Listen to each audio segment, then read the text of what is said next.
पंकजा मुंडे यांच्याबद्दल आक्षेपार्ह पोस्ट केल्यानंतर आता बीडमधील वडवणी शहर बंदची हाक देण्यात आली आहे। शिरूर कासार त्याचबरोबर परळीनंतर आज वडवणी बंद पुकारण्यात आला। कारवाईच्या मागणीसाठी पंकजा मुंडेंचे समर्थक आता चांगलेच आक्रमक बनले आहेत। बीड लोकसभा निवडणुकीमध्ये पंकजा मुंडे यांना पराभवाचा सामना करावा लागला। त्यानंतर त्यांच्या विरोधामध्ये काही आक्षेपार्ह पोस्ट या सोशल मीडियावर व्हायरल करण्यात आल्या आणि त्याच नंतर आता पंकजा मुंडे समर्थक चांगलेच आक्रमक बनले आहेत।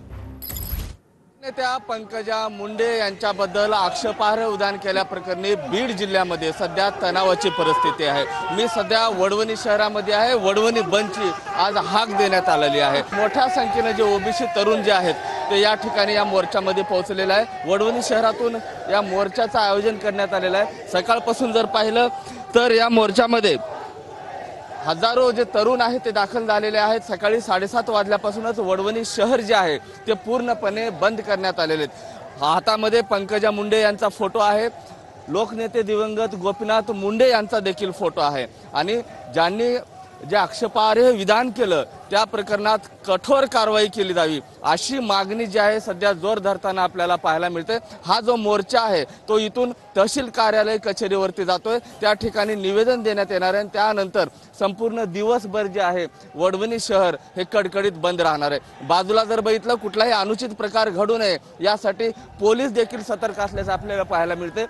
जवळपास पोलिसांच्या 4 तुकड्या ज्या आहेत या वडवणी शहरामध्ये दाखल झालेले आहेत। कॅमेरा पर्सन सोशल मीडियावर आक्षेपार्ह विधान केल्याप्रकरणी बीडमध्ये सध्या तणाव आहे आणि आज वडवणी शहरामध्ये बंदचं जे आयोजन आहे जे हाक आहे ते देण्यात आलेली आहे। सकाळपासूनच ओबीसी समाजाचे जे नेते आहेत कार्यकर्ते आहेत ते रस्त्यावरती उतरलेले आहेत। पंकजा मुंडे तुम आगे बढो असं म्हणत पंकजा मुंडेंच्या समर्थनात जो समाज आहे तो रस्त्यावरती उतरलेला आहे। 3रा दिवस आहे सलग बीड जिल्हा बंद आता हा जो वाद आहे तो संपुष्टात येईल का त्यासाठी काही प्रयत्न वगैरे करताय?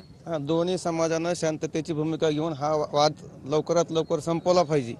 वडवणी हे व्यापारी पेठेचं गाव आहे आणि कुणीही वाईट पोस्ट करून दोन समाजामध्ये तेढ निर्माण करण्याचं काम कुठल्याही लोकांनी करू नये या माध्यमातून आम्ही हीच सर्वांना विनंती करतोय।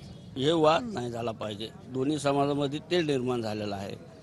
कुणी कुठांच्या समाजाविरोधात कुठली पोस्ट नाही टाकायला पाहिजे एवढे समजा। पोलिसांचा जरब कमी झाला असं म्हणायचं? हो, निश्चितच पोलिसाचा जरब जर असता तर या ठिकाणी इलेक्शनमध्ये प्रत्येक मीडियामध्ये किंवा मोबाईलद्वारे जे काही आक्षेपार्थ वक्तव्य केले जातात, कमेंट केल्या जातात त्या फार चुकीचे आहेत। कॅमेरा पर्सन हर्षल निकमसह मी महेंद्र कुमार मोहोळकर, नवीन मराठी, वडवणी, बीड।